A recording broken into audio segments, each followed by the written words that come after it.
Srimad Bhagavat. This could be quite an achievement. But seriously, this is actually what we're going to do.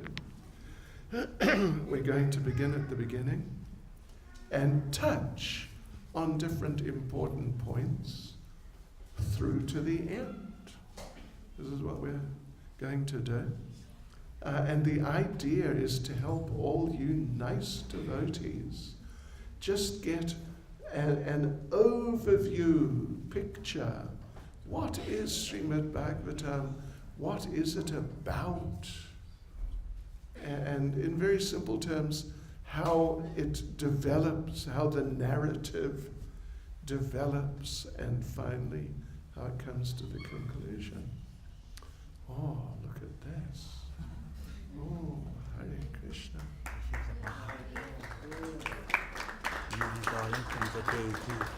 Oh, Shishi Radha Golokananda ki.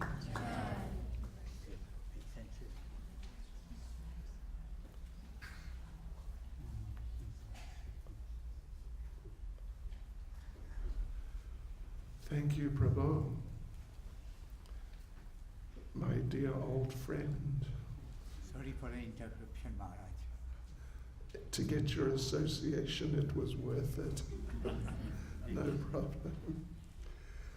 We traveled the length and breadth of India together. Yes. And he was our chief Baisab. You remember that? Baisab this, Baisab that. Because he was the only one who could speak Hindi. Hare Krishna. Hare Krishna. Thank you. Merci beaucoup. Hare Krishna. Okay, devotees, let us just try and do this. I would even suggest you could take notes if you have brought some sort of something with you which you can use for that purpose. Because the thing is this, that Srimad Bhagavatam is a big book. Anyone who has tried to read it would know it's a big book. The first time I read it, it took about 3 years. I was busy doing many other things, but that's what it took me. And I was really trying, actually, to focus on it any spare moment and do a little reading for a while. Oh, just by the way, everyone understands English? If there's someone who would be better off with a Creole translation, we can arrange like a Creole group, right, to sit over on one side, something like that. How to say, Kiko's Creole, yeah? Kiko's, not Kiko's, Kiko's. Seldom all. Okay. Is there anyone who requires a Creole translation? How to say that? Quelqu'un.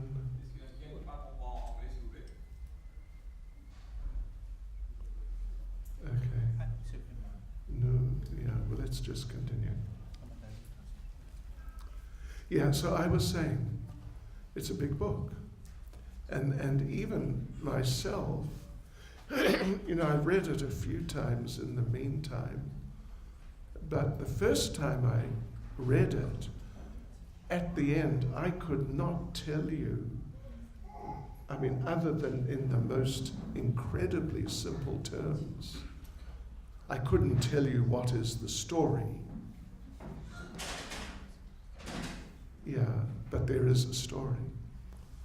It is a unit, and it has a beginning, sort of a middle, and an end, you could say like that. So the idea here is to help devotees. You've heard this saying in English, you can't see the forest for the trees, Bhagavatam, if the Bhagavatam is the forest, there's lots of trees. And it's so easy just to get sort of caught up amongst the trees. So this is what we're going to briefly try this evening. You'll have to listen very carefully because, you could get lost, or, you could find it a little difficult because there's a lot of information to try to compress into this one little period of time. So anyway, let us begin. Om Namo Bhagavate Vasudevaya. Om Namo Bhagavate Vasudevaya. Om Namo Bhagavate Vasudevaya. Om Namo Bhagavate Vasudevaya. Om Namo Bhagavate Vasudevaya.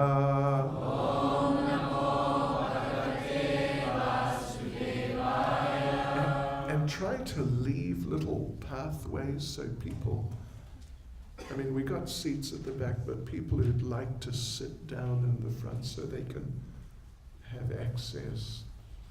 Okay, so let us begin, devotees, by saying that in the first canto, we will sort of go canto by canto, give a little analysis of what is discussed in each canto. So in the first canto, the scene is set. It is complicated, but in as simple terms as possible. The person who's acknowledged as the author, or if not exactly author, but main compiler of the Bhagavatam, who is Vyasadeva. In the first canto, Vyasadeva has already completed compiling, as far as he is aware, all the Vedic literatures, concluding with Vedanta Sutra, Veda Anta. Veda means the Vedas and Anta means the end. It's like a final summary of all the Vedas, but he was not feeling satisfied. In fact, he was feeling disturbed, and he thought, something is really wrong, because when you actually get full knowledge, you should be fully satisfied. But he wasn't. But he couldn't understand why, because he thought he had completed all the Vedic literatures. So then his guru, Narada Muni, appeared on the scene and told him, the problem is that you have not specifically focused sufficiently on Krishna. Not that Krishna was kind of like overlooked and just not presented. He definitely was presented. Bhagavad Gita was already there, for example. Mahabharata, and in different of the Puranas, there are descriptions of Krishna, but not really going into the heart of Krishna. Who is Krishna in a detailed and intimate and clear way? So Narada told Vyasa, this is why you're not feeling satisfied.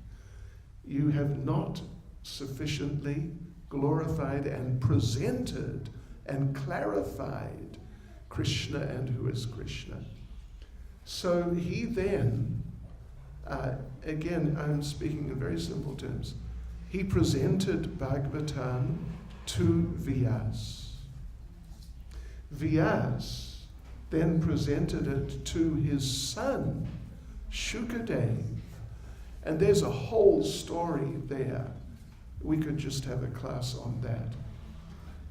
But to cut a long story short, he did present it to his son, Shukadeva. Then his son presented it to Maharaj Parikshit on the banks of the Ganges. Immediately after, Parikshit had been cursed to die in 7 days by the bite of a snake bird. And Shukadev's presentation to Parikshit there was so, he's presenting the same thing he heard from his father Vyasadeva, but with certain elements of realization and understanding which enriched the presentation, even though he's kind of duplicating what he had heard.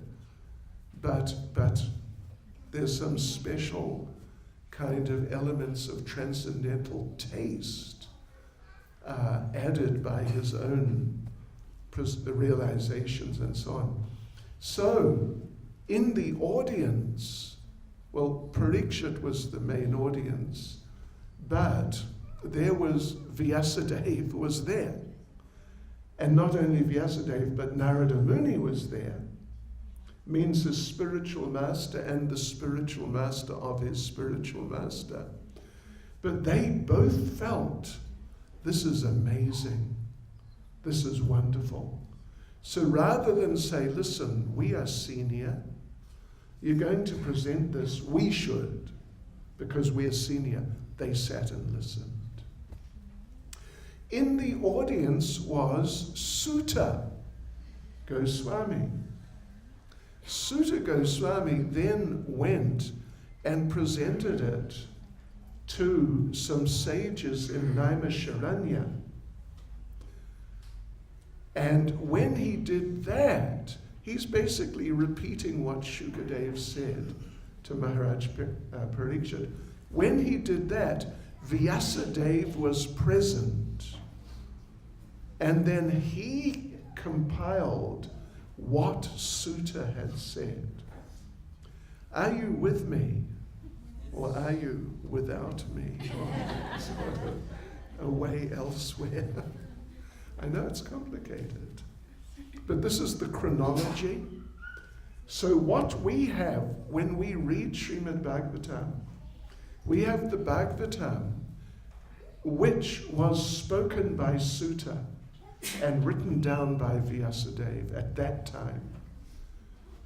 Although he had heard it from Shukadeva, who had heard it from Vyasadeva, who had heard it from Narada.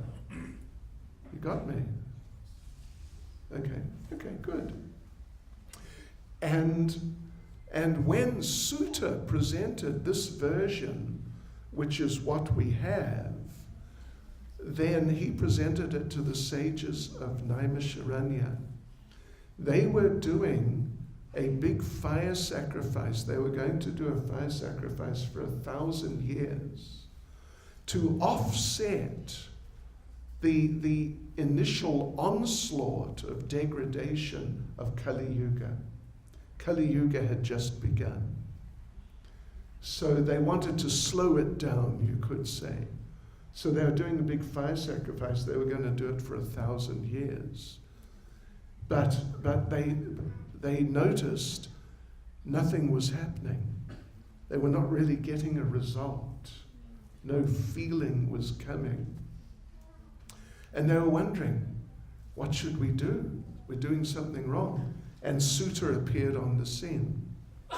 And the leader, whose name is Shonaka, he appealed to Sutta Goswami, tell us, in this age of Kali, we're trying to slow it down and for the benefit of the people, but it's not working. Tell us how this can be done. What can we use in Kali Yuga to offset the influence of the degraded age? And then he said, actually, I said that we're not getting any result, but it's not entirely accurate. We are getting a result, but the only result we're getting is our faces are becoming blackened by the smoke. That's all. So in other words, it's not working. So how can we help people deal with the influence of Kali Yuga? And Sutta Goswami, let me just read one verse. It's 1.3.43, where Sutta Goswami is saying, yes, this is what you must do. If you want to help people get free from ignorance in Kali Yuga, this is what you must do. Krishne swadamo pagate dharma jnana debisaha kalonashta drishamesha pura narko danodita. This Bhagavat Purana is as brilliant as the sun, and it has arisen just after the departure of Lord Krishna to his own abode, accompanied by religion, knowledge, etc. Persons who have lost their vision due to the dense darkness of ignorance in the age of Kali shall get light from this Purana. It's a kind of, what would you say, summary type of idea. So here we are, we're in the first canto. This is basically what is happening in the first canto. Sutta is now explaining what he heard when he was there with Shukadev, who was instructing Parikshit. Yeah, he's relaying that information. So he not only does he relay the information, he tells to some degree the story. How did Parikshit end up there? How did Shukadev come? And how did it happen that Shukadev was the one to instruct Parikshit? So the first canto concludes at that point. That Sutta is describing what he witnessed. He witnessed Parikshit coming. He's about to die in 7 days. What to do? What should he do under these circumstances? Shukadev comes to instruct him. So that's the brings us to the end of the first canto. Isn't that amazing? We just completed the first canto in about 10 minutes. You're doing good. Talk about speed reading. Okay, now we go into the second canto. You see, at the end of the first canto, Shukadev, Parikshit, they have met. And Parikshit has asked some questions. Now I'm going to die. What should I do? This is like the essence. Now I'm going to die. What should I do? So second canto begins with Shukadev Goswami congratulating him. You have asked excellent questions. And in fact, they're so good, I'm really inspired. So Shukadev then, remember, Sutta Goswami is relating this to the sages in Naimisharanya. So he relates a bit about the story of Shukadev. Anyway, we'll not go into that, it's too complex. But Shukadev, the first thing he does when he's instructing Maharaj Parikshit in the second canto, he explains the story of creation, the process of creation. Because this is something, Parikshit asked a number of questions. The main question was what to do when you're about to die. But he also asked other things like, how's everything working and in the universe, these types of ideas. So Shukadev then begins by explaining the process of creation and how, towards the end of the second canto, he makes the specific point that the creation is coming from Krishna. And you know how he does that? Well, you know who the creator or sort of engineer of the universe is. It's Brahma. So Brahma, he tells the story of Brahma and how Brahma became involved in, took up the process, the work of creating. Brahma took up the process of creation, having been instructed by Krishna. This is another verse I'll just read. Second canto, chapter 9, verse 33 and 34 and 35 and 36. These 4 verses are the verses spoken by Krishna to Brahma at the beginning of creation. You know, again, we want to keep things simple. But the process of creation, there are 2 parts. One part is directly from the Lord. Like you may have heard of Lord Vishnu glancing over the inert material nature, and then the planets come, not the planets, the universes come due to the power of his glance. The living entities are injected into the material nature from his body.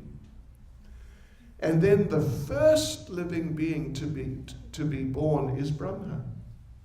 So all of this is explained, how the creation comes from Krishna. And then at this point in the 9th chapter, it's the second to last chapter in the second canto, he explains how Krishna instructed Brahma that continue the process of creation, produce the species of life, situate them on suitable planets. So anyway, in this 9th chapter, we have these 4 verses, 33 to 36. They are called sometimes Chatu Shloki Bhagavatam, means the whole message of the Bhagavatam in Chatu Shloki, in 4 verses. Bhagavatam in a nutshell. And it's Krishna telling Brahma that behind this whole creation is me. I'll just read the translation of the first verse. Brahma, it is I, the personality of Godhead, who is existing before the creation when there was nothing but myself. Nor was there the material nature, the cause of this creation. That which you see now is also I, the personality of Godhead. And after annihilation, what remains will also be I, the personality of Godhead. These are the essential instructions of Lord Krishna to Lord Brahma at the beginning of creation. And devotees, we have just completed the second canto in 5 minutes. We are setting world records around here. You know, sometimes they do these Bhagavat saptahas. They try and read the whole Bhagavatam over 7 days. That's for the small timers. We're serious here. We're going to do it in an hour or so. So now, right at the end of the 3rd canto, Shukadev tells Maharaj Parikshit of a discussion that was heard. It was related to him, as we said. He was instructed by Vyasadeva, who was instructed by Narada. So Shukadev now sort of diversifies a little and says, yes, these 2 great personalities, Vidura and Maitreya, they met and they discussed some very important topics. This is the third canto then. So in the third canto, if you want to know, like in a small nutshell, what is discussed in the third canto, let me just tell you what is discussed there. There is a discussion about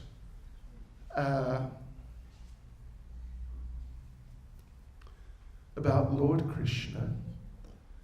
Krishna and his mercy. And the particular most important verse in that regard is 3:23. If you want to make a note, I'll just point out a few verses, one or two in each canto, which are very significant in the context of that canto. So the mercy of Krishna is being discussed at the beginning of the third canto. And and it's described how Uddhava expressed his appreciation for Krishna's mercy. Alas, this is actually just after Lord Krishna left this world. So he's lamenting, alas, how shall I take shelter of one more merciful than he, Krishna, who granted the position of mother to a she-demon, Putana, although she was unfaithful, and she prepared deadly poison to be sucked from her breast. So this is a very important subject, which is brought up in the third canto, how merciful Krishna is. And it is expanded upon in the middle of the third canto by the description of a really important and very dramatic thing. How Hiranyaksha and Hiranyakashipu were born. I don't know if you've heard of them. Hiranyakashipu is the father of Prahlad, who was a great devotee. And the two of them were demons. They were great demons. Actually, they were gatekeepers of Vaikuntha, like security guards. And the 4 Kamars came. They wanted to enter Vaikuntha. 4 Kamars means they're just little boys, like little preschool boys, more or less.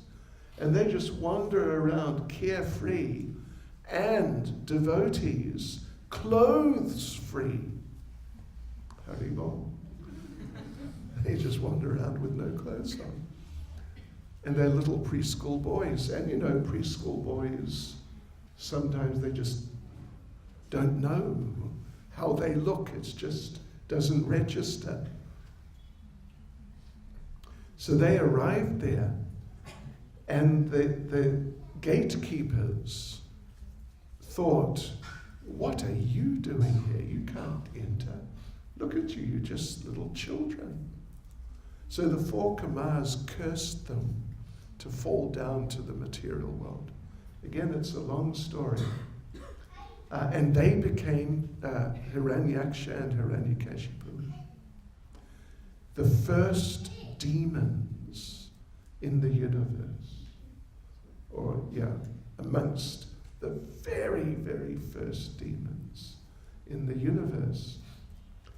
It goes on, the third canto goes on to talk about Hiranyaksha, the one of the 2 brothers, and how he was killed by Varaha. So this is described in the third canto. Then, very interesting story. Towards the end of the third canto, the story of Lord Kapila, one of the incarnations of the Lord, and his parents, Kardama and Devahuti.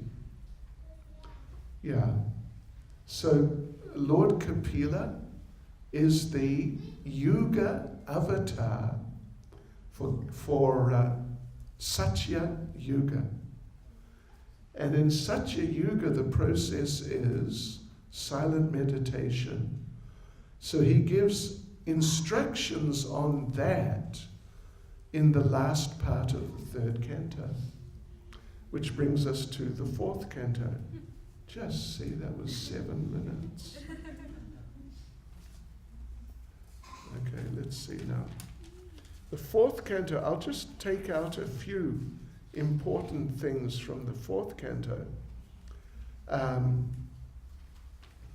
One very important thing, I mean, I won't touch on all the different subjects, but one very important instruction or narration in the earlier chapters of the fourth canto is the story of Dhruva Maharaj.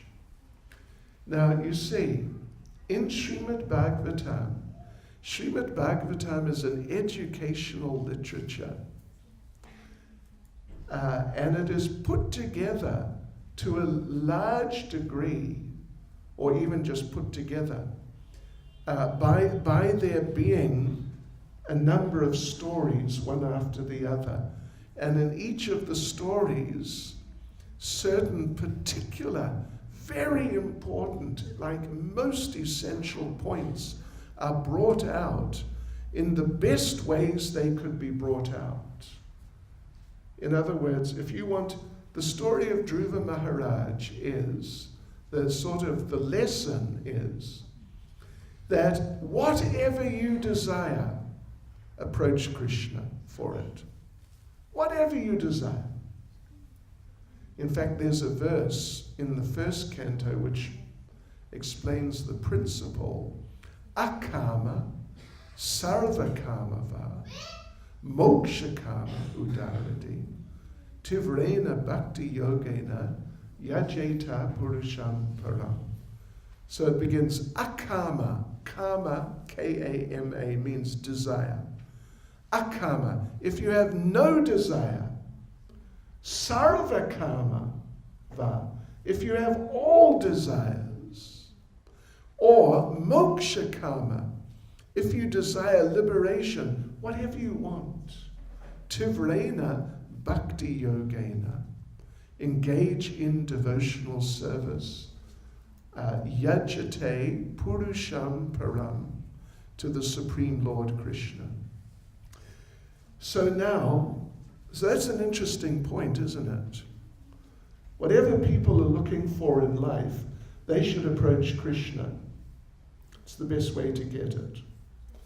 And Krishna is so clever that you approach him for whatever the thing is, but he'll also give you enlightenment too.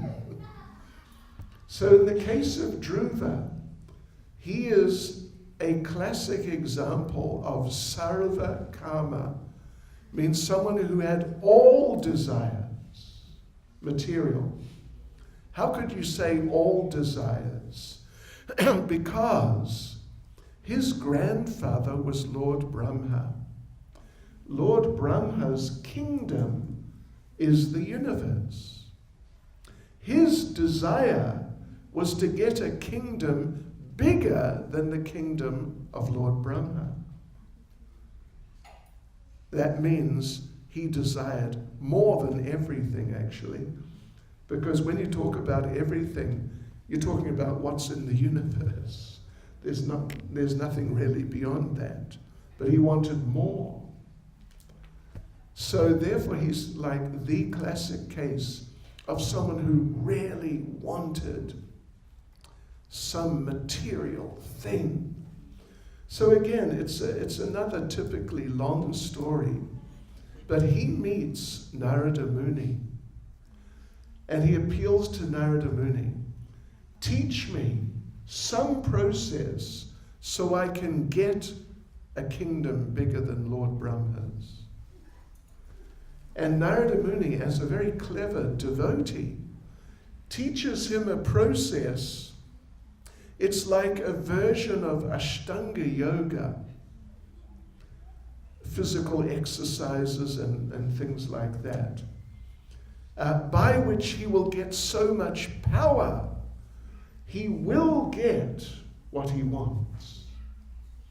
But An intrinsic, essential part of the process is chanting a particular mantra, which just happens to be devotees, not the Hare Krishna mantra actually, but Om Namo Bhagavate Vasudevaya, along with various other practices, Ashtanga yoga exercise and things. So there is Dhruva Maharaj doing his exercises and chanting Om Namo Bhagavate Vasudevaya. And sure enough, he became so powerful, he got the kingdom. But because he'd been chanting that mantra, he became a devotee in the process. So when finally the Lord appeared to him and said, okay, there you go. I'll give you the kingdom. Here you go. Dhruva Maharaj said, actually, it's okay, thanks, you can keep it. I don't want it now. Now I've got you. Now I've got you. You can keep the kingdom. So this is a very important lesson.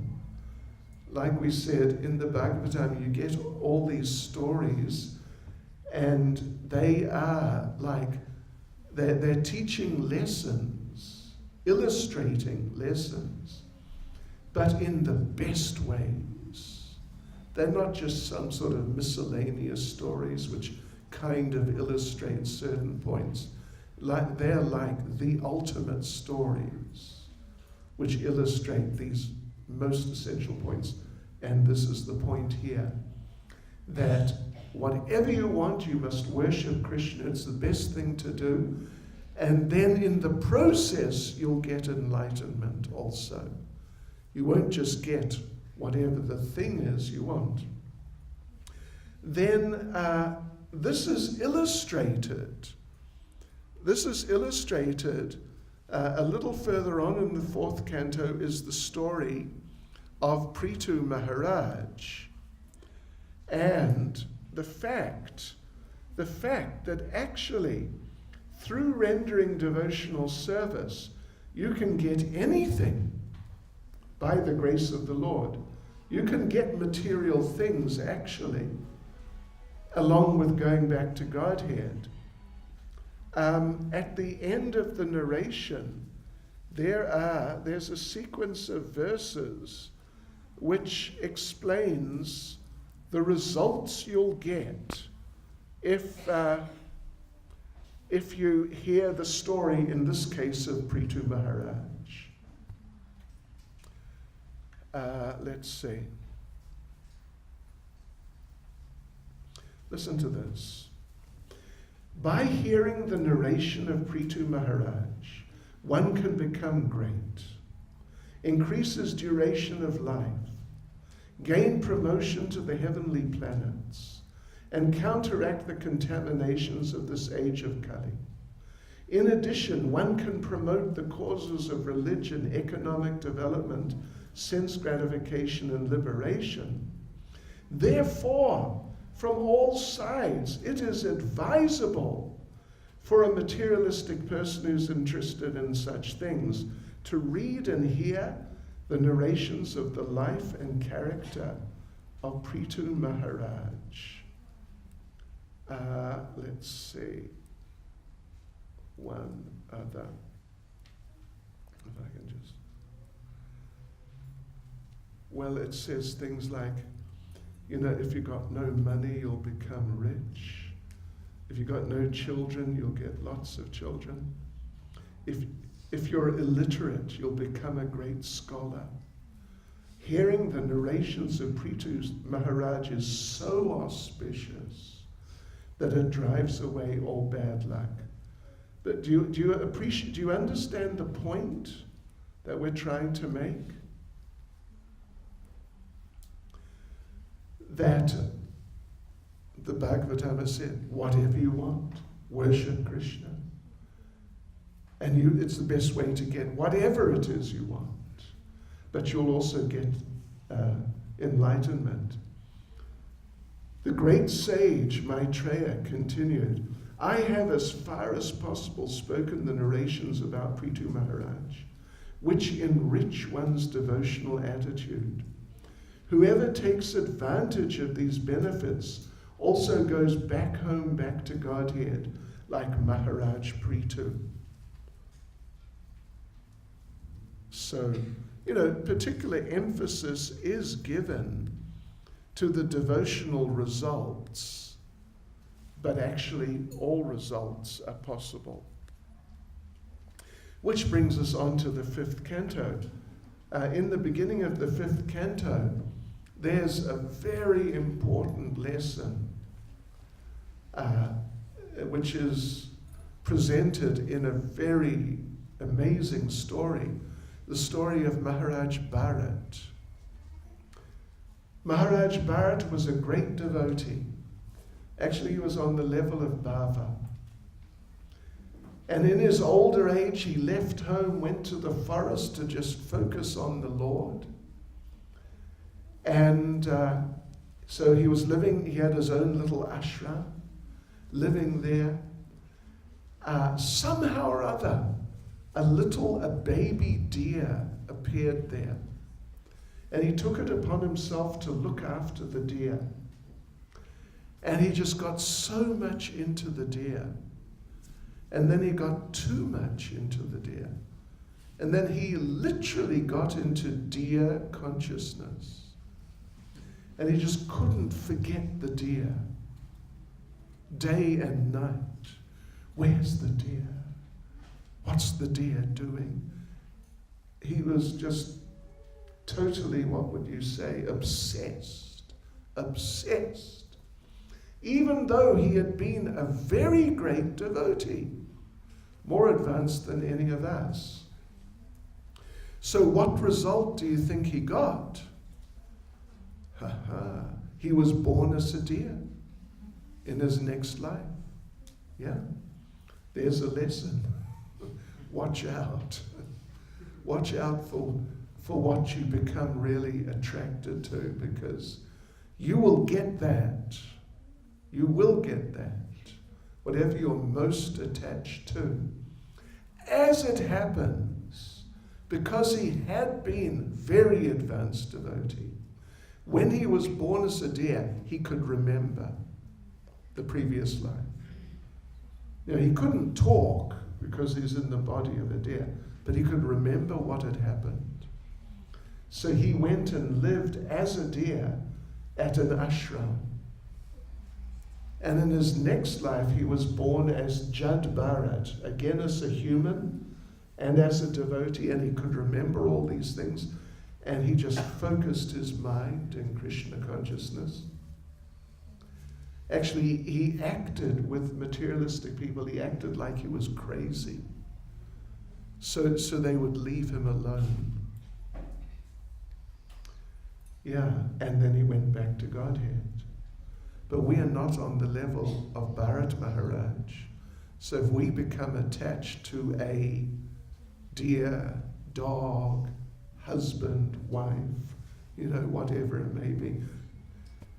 I mean, at least if the person is not a devotee, then we have to watch out. You really have to watch out. So then the story goes on. So he had to take birth again in an animal body. It's a lower birth. And Shukadev Goswami explains, where you'll be born depends on what your consciousness is. And there are many different places you could be born on different levels. You could possibly be born in a very nice place. You could be born in a sort of medium place. You could be born in a horrible place. So in other words, he's discussing this sort of the levels of planetary systems in terms of where people go at the time they die on the basis of the story of Maharaj Bharat. And in the very last chapter, he describes the whole chapter is dedicated to the hellish planets. There are 28 types. And they are terrible. They are just really too drastic, actually. Let me read one verse just to give an example. Which one shall we read?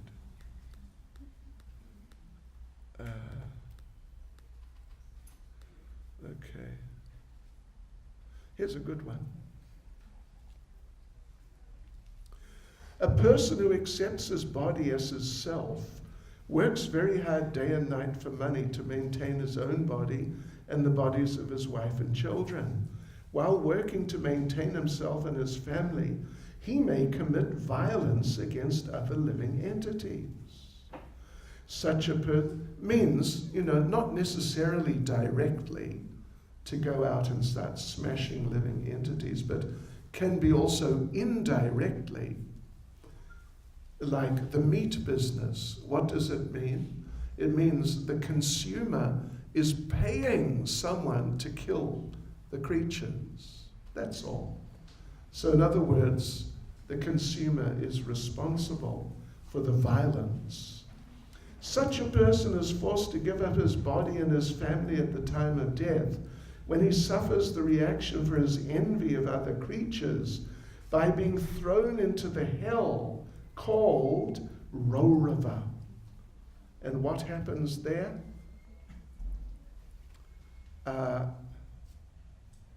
Those living entities who are hurt by him appear as animals called Rurus and inflict severe pain, very severe pain upon him. So anyway, this is the basic idea. That Bharat Maharaj, he fell down due to his deviation of consciousness. And depending on what your consciousness is at the state of mind, you could be born here, there, or wherever, even in these horrible, horrible places. So the 6th canto begins with Maharaj Parikshit very disturbed that these hellish planets, they are too much. How can people be saved from them? This is how the 6th canto begins. And to teach us the lesson, how they can be saved, Shukadev Goswami tells the story of Ajamil. That's a story. We will not tell you the story, but sometime we will.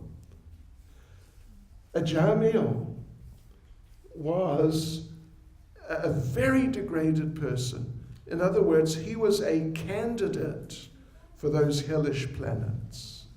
It was just a matter of the time of death coming, and it sort of did even. And then off he'd go, one-way ticket on Air Mauritius to the hellish planets, at least for a very long time. So he's a classic example of someone who should go to hell. And Parikshit is worried about those people. And so now the story is how he was delivered from that by chanting the holy names. Yes, Ajamil, first-class candidate for hell, delivered by chanting the holy names. And this was not Kali Yuga. In Kali Yuga, special emphasis is given to chanting the holy names. This was not Kali Yuga. But despite it being, just some time, and not necessarily Kali Yuga, still the thing which delivered him was the chanting of the holy names. That indicates that any time, not just in Kali Yuga, any time, the chanting of the holy names is the best thing. And now, to just make the whole idea more clear and even dramatic, the thing is that Ajamil, he took up chanting the holy names, but devotees, he was not chanting 16 rounds. He was not chanting any rounds. He simply gave the name Narayan to his child, and he was calling out for his child. That was his chanting of the holy names.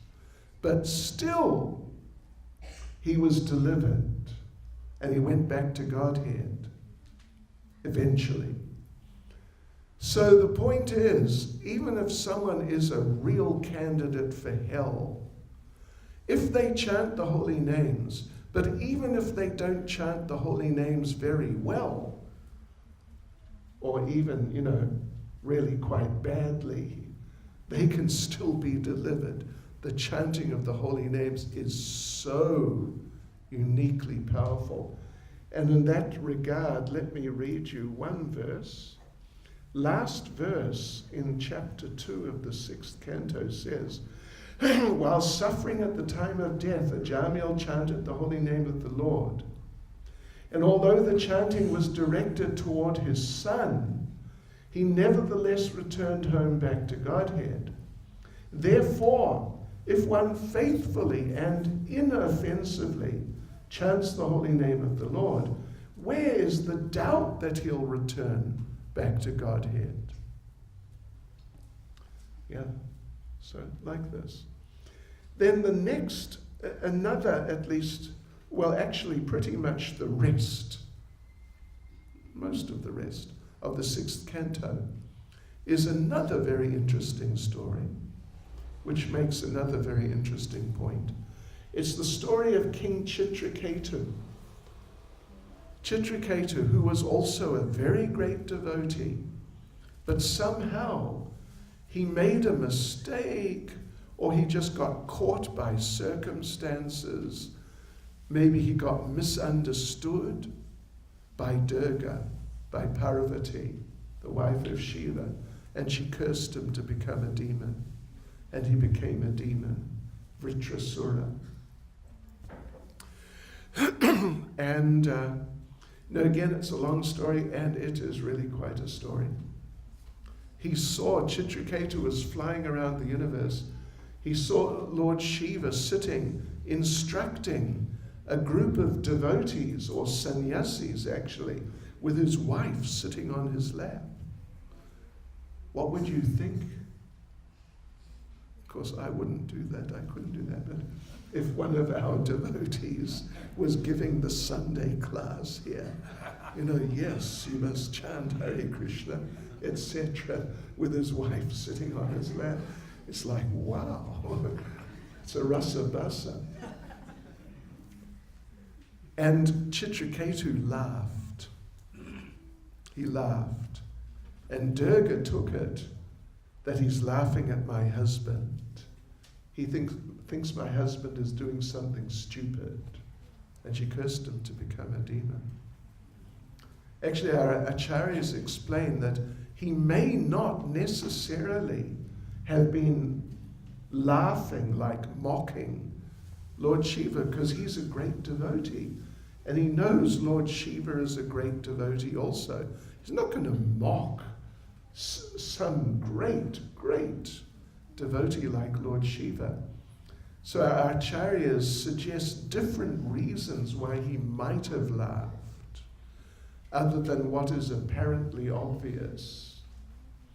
Like just one example, he may have laughed because he thought, if the materialistic people saw this, they are so stupid, they would think there's something wrong with Lord Shiva.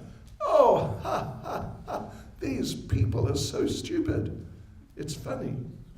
He may have thought the stupidity of the ordinary people was funny. So anyway, that goes on. He becomes a demon, Vritrasura. But, well, he gets the body of a demon. But because he was a great devotee, even though he had the body of a demon, his mind was in pure Krishna consciousness.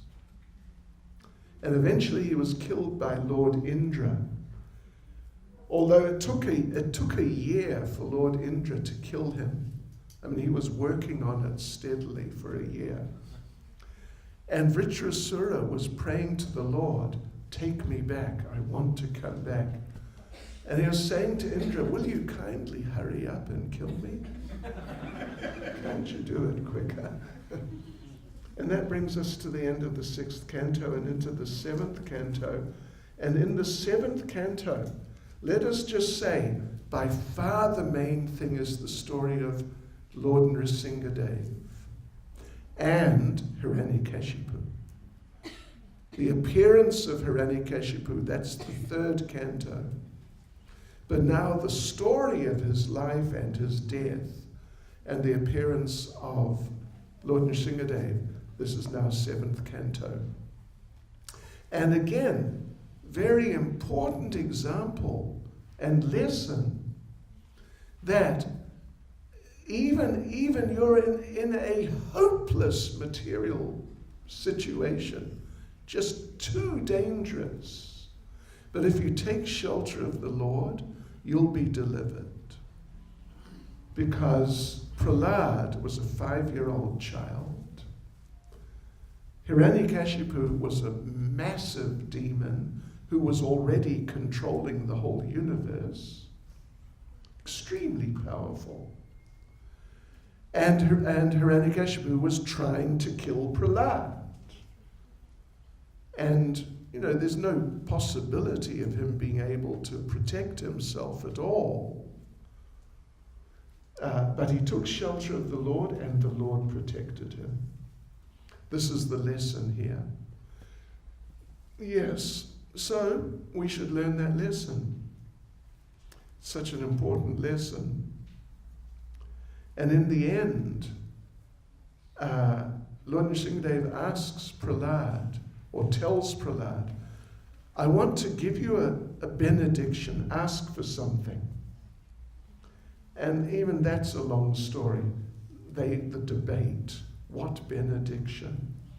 In the end, Prahlad asks that what I want is, please save my father from going to hell, Hiranyakashipu, who's another first-class candidate for hell. Please save him from hell.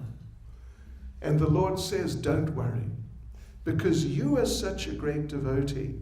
Already, not just him, but 21 generations of your family from the past, they're liberated. And not only that, but 21 generations to come. They haven't even taken birth yet in the family. They're also liberated. So another example of a lesson, how beneficial it is to be a devotee. Let's zip on. Are you following me here?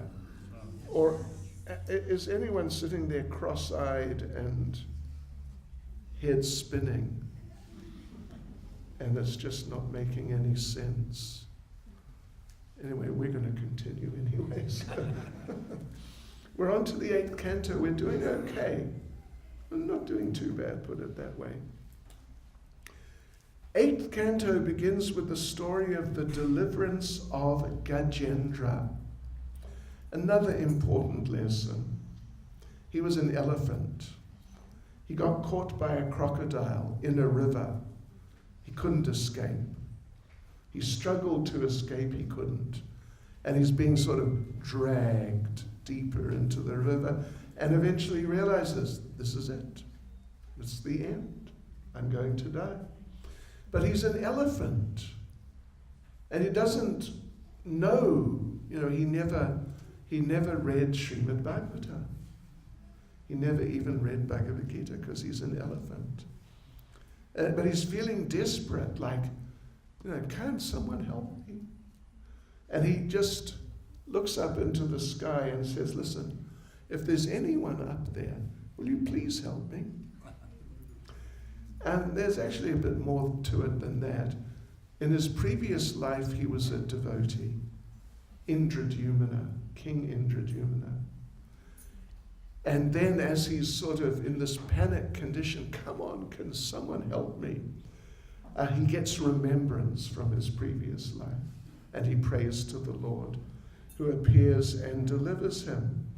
then the rest of the 8th canto is a long story about battles between the demigods and the demons, celestial demons. It just goes back and forth and back and forth.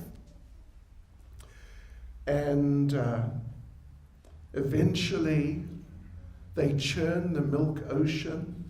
Different things come out, including a pot of nectar, which can, they say, give eternal life, but it's not exactly that. It can give very extended lifetime.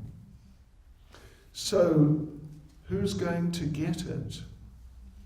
The demigods or the demons? They're working together, churning the ocean of milk. Who's going to get it? The demons get it. But the Lord, of course, would want the demigods to get it. So what does the Lord do? He appears as Mohini, a female form of the Lord. And Krishna is so beautiful.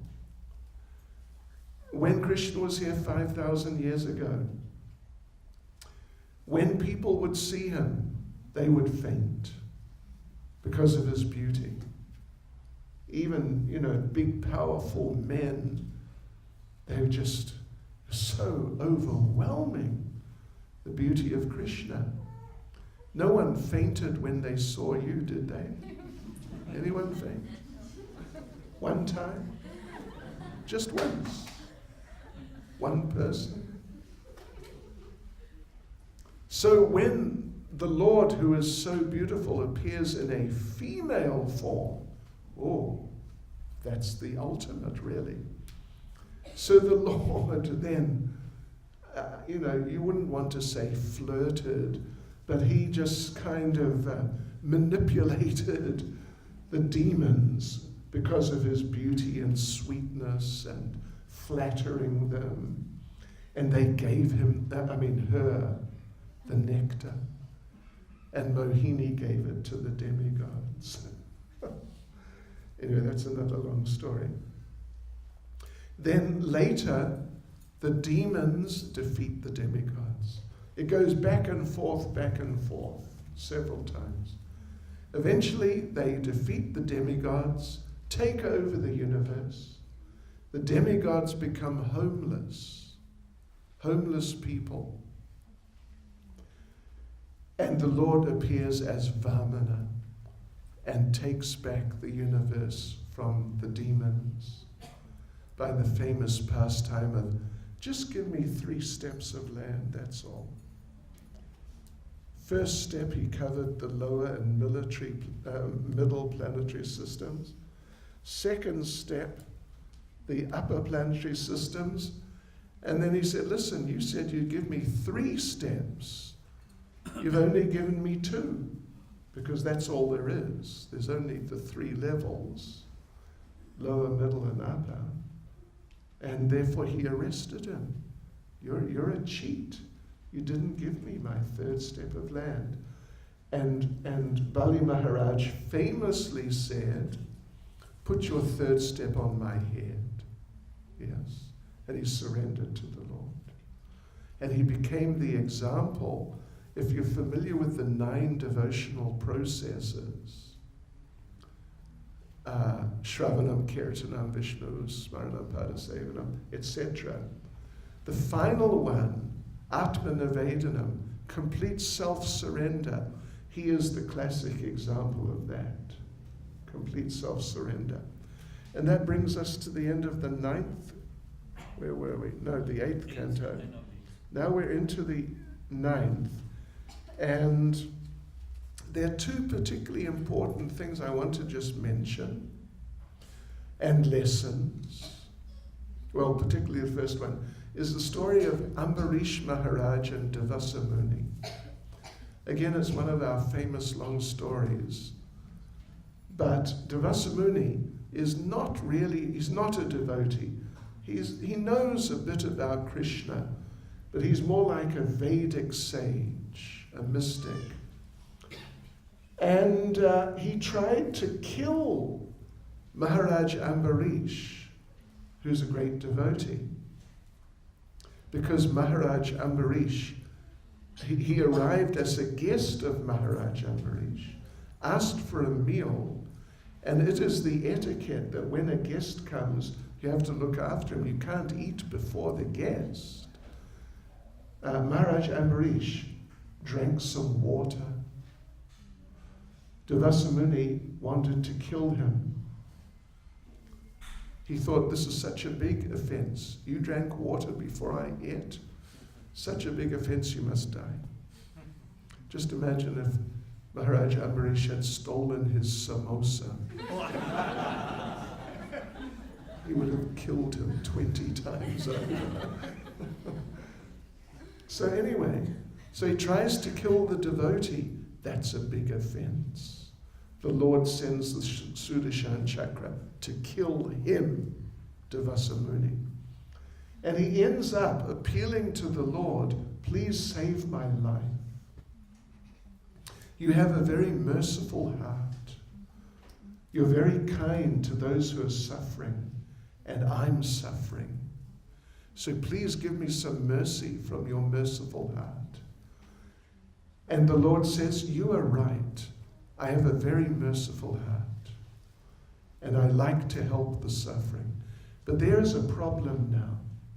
I have given my heart to my devotees, so I don't have a heart any longer, and I cannot help you. If you want some mercy from my merciful heart, you must go back to Maharaj Ambarish, the devotee, which he does, and he gets forgiveness. The next thing that I want to refer to here in the 9th canto is that in chapters 10 and 11 and 12, but mainly 10 and 11, is the story of Lord Ramachandra. You may have noticed that even though a few devotees have published abridged versions of Ramayana, they're available here and there. But the BBT has not produced like our official and complete version of Ramayana. In very brief terms, the reason is, or a reason is, actually they had a project. They started translating Ramayana, complete Ramayana. But they encountered a problem. There are many versions of Ramayana. And I'm not just talking about Valmiki Ramayana or Ramcharitamanas.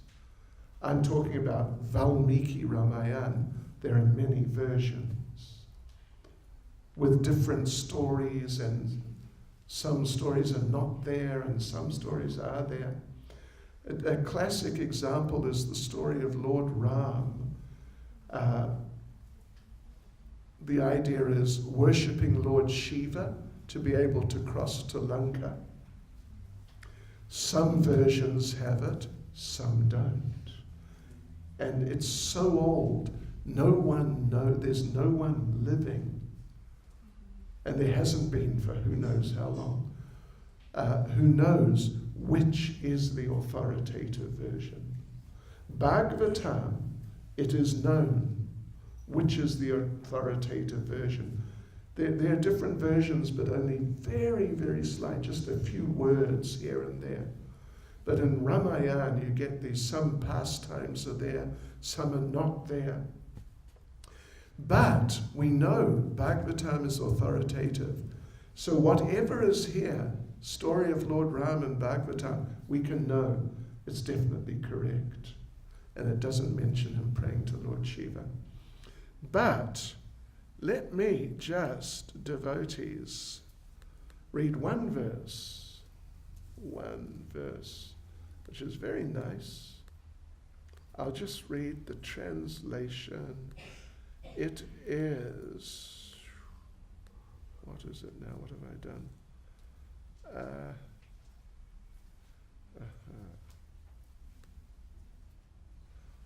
It is 9th canto, chapter 11, verse,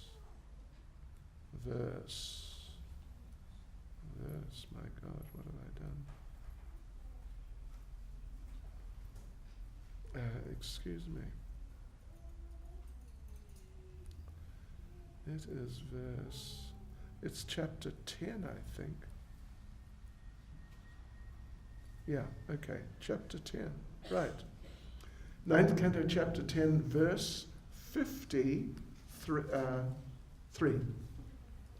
When Lord Ramachandra, the Supreme Personality of Godhead, was the king of this world, all bodily and mental suffering, disease, old age, bereavement, lamentation, distress, fear, and fatigue were completely absent.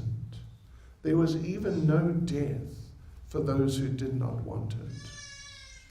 Now you can imagine some ordinary person reading that or hearing that and thinking, fairy tale, mythology, it's just too optimistic. But Prabhupada makes the point in the purport, you can read it yourselves, that if the chanting of the Hare Krishna mantra is distributed sufficiently, the same conditions can be here in Kali Yuga. That's a real Haribol. Okay, so let's go on to the 10th canto. And, we have, I must admit, until what time do we have? 10, 11? Can we go on for another 10 minutes? A little after 9? We don't want to keep you up late. Miss your bedtime. But yeah, let's take another 10 minutes try. I could just tell you, the 10th canto, of course, I imagine you're well aware, is the story of Lord Krishna. Haribol. You could just make a little note of this if you want. From the beginning of the 10th canto up to and including chapter 40 is Krishna in Vrindavan. 40 to 50 is Krishna in Mathura. 50 to 90, there are 90 chapters, is Krishna in Dwaraka. That's interesting. And right at the end, or in the second to last chapter, there are two stories. One is the story of Bhrigu Muni, trying to understand who is superior, Brahma, Shiva, or Vishnu. He tests them. He insults Brahma and Shiva in different ways. And they get really upset. And actually they're about to kill him. But their wives pacify them. Then he insults Lord Vishnu. He doesn't actually just verbally or anything like that. He walks up to Lord Vishnu, who is reclining in yogic trance, and kicks him in the chest. And Lord Vishnu comes to external consciousness and says, "Oh, I am so sorry. I hope you didn't hurt your soft lotus foot on my hard chest. But thank you for doing this. You have blessed me. Now I have got some dust from your lotus foot on my chest. Now, my wife, who until now, even though she's my wife, has never embraced me, she has never come closer to me than my feet." In fact, she was massaging his feet right at that moment. "Now she will embrace me to get some of the dust from your foot, which is left on my chest." And Bhrigu Muni understood, wow, this Vishnu is just on a different level altogether. And then the second story is the story of the stealing of the sons of the Brahmin couple from Dwaraka, which establishes that Krishna is higher than Vishnu. I mean, you should read it. It's so interesting, actually. Just so interesting. To cut an extremely long story short, this Brahmin couple living in Dwarka while Krishna's there, they have a child, a son, who as soon as he's born, like within seconds, vanishes. Just shoo. It's just not there. So they have a second child. They have 10. The same thing happens. Except with the 10th. Arjuna vows to protect the 10th child. And he says, if I cannot, I'll commit suicide. So again, long story short, he can't protect the 10th child. 10th child vanishes. And he's about to kill himself. And Krishna comes and says, don't do that. Come with me. We will get all those children back. So they go to Mahavishnu, and Krishna asks them, so, you got those children? Yes. Will you give them back? Yes. Take them. And then, if they're so unimportant, you just give them back? Yes, take them. Why did you steal them? And Lord Vishnu says, because I wanted to see you. Now, what does this mean? And Lord Vishnu said, because I know the Brahmins are so dear to you,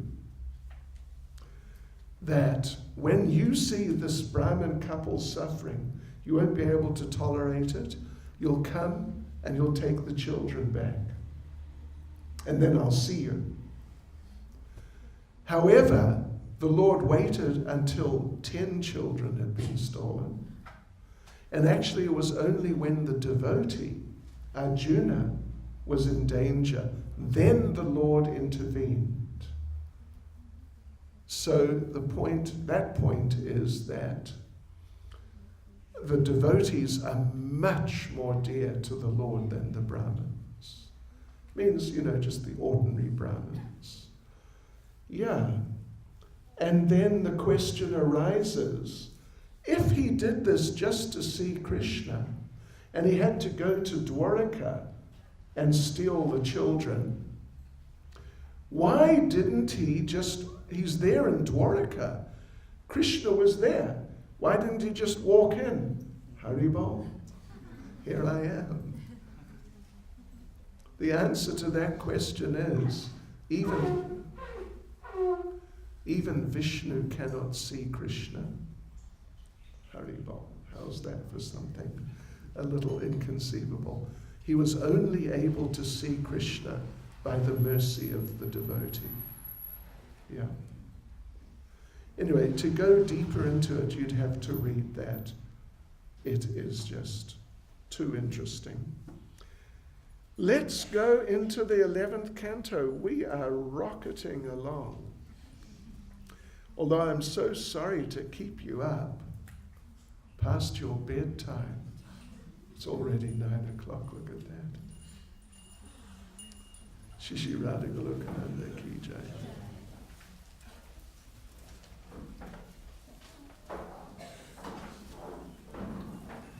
In the 11th canto, devotees, listen to this.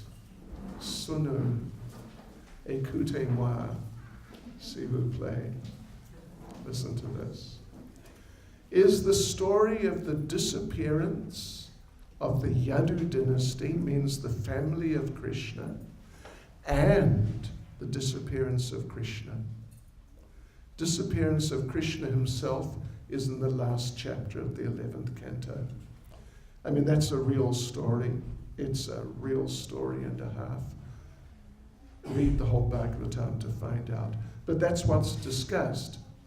It starts in the first chapter where the Yadu dynasty is cursed, and it ends in the last 2 chapters. They're cursed to die. They all die, and then Krishna leaves this planet.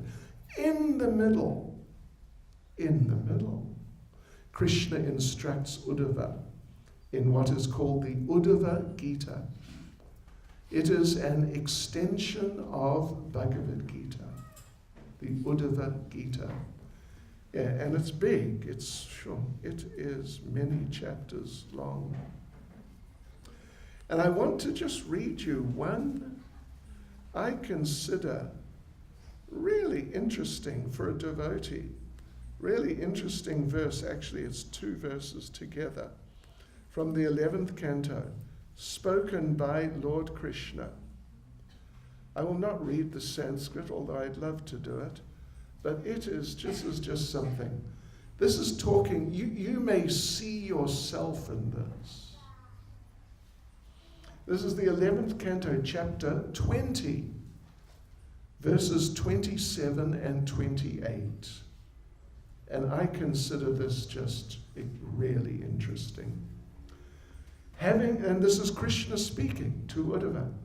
Having awakened faith in the narrations of my glories, being disgusted with all material activities, knowing that all sense gratification leads to misery, but, écoutez-moi, but still being unable to renounce all sense enjoyment, my devotee should remain happy and worship me with great faith and conviction. Even though he is sometimes engaged in sense enjoyment, my devotee knows that all sense gratification leads to a miserable result, and he sincerely repents such activities. Is that not interesting? Yeah. I mean, have you ever sort of seriously vowed, I'm not going to watch Bollywood again? Aishwarya and Abhishek, forget it. But then somehow or other later you ended up watching something. Did it ever happen to you? Something along those lines. But we should continue. We should continue and really try to do our best. And just know, at least in our hearts, that material enjoyment, it's really got nothing to offer. So devotees, we have arrived in the 12th canto. We're almost covered the entire Srimad Bhagavatam.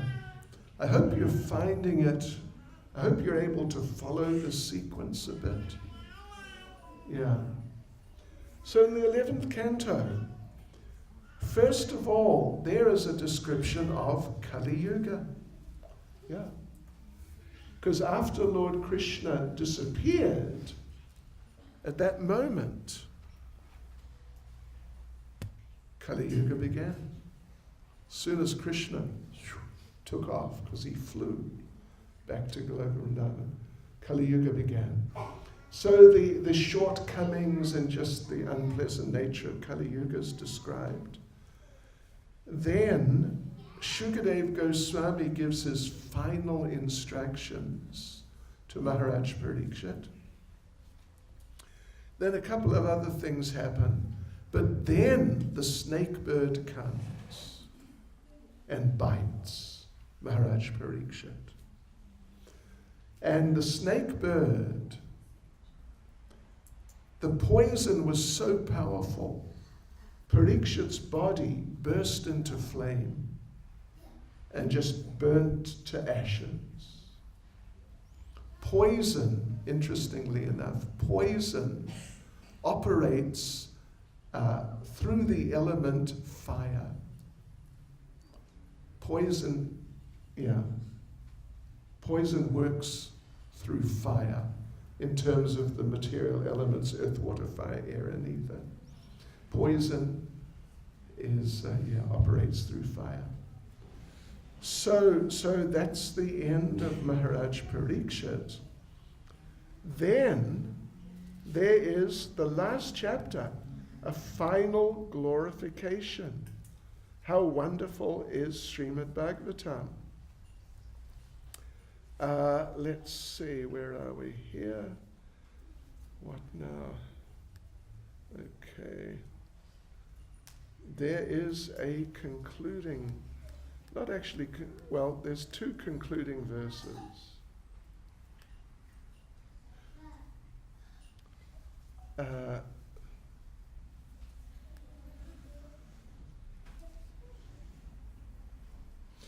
Well, let me just read the very last verse. I think that would be the best thing. Here is the last verse of Srimad Bhagavatam. And it, here's another lesson. I'm going to read the Sanskrit and then the translation. Listen to this. Nama Sankirtanam Yasya Sarva Papa Pranashanam Pranamo Dukas Shamanas Tam Namami Harim Param. I offer my respectful obeisances unto the Supreme Lord Hari, the congregational chanting of whose holy names destroys all sinful reactions, and the offering of obeisances unto whom relieves all material suffering. Hare Krishna. Did you find that interesting, or was it sort of too academic, or just too much too quickly? Or you found it interesting? Okay, because it's the first time I've ever done it like that. I'd done it before over, I think it was three sessions of an hour and a half each. So, Hare Krishna. I wonder, it's almost 9:10. You're way past your bedtimes. And we want you to be good and get up nice and early to chant your rounds. But does one person have one question or some point they'd like to raise?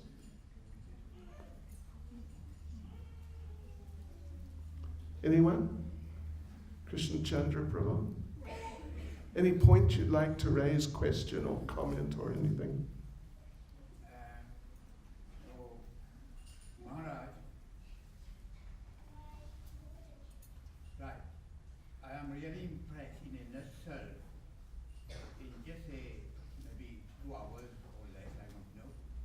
You presented Bhagavatam in a very concise, precious, and absorbing in our heart, so that we can adjust ourselves whatever needed.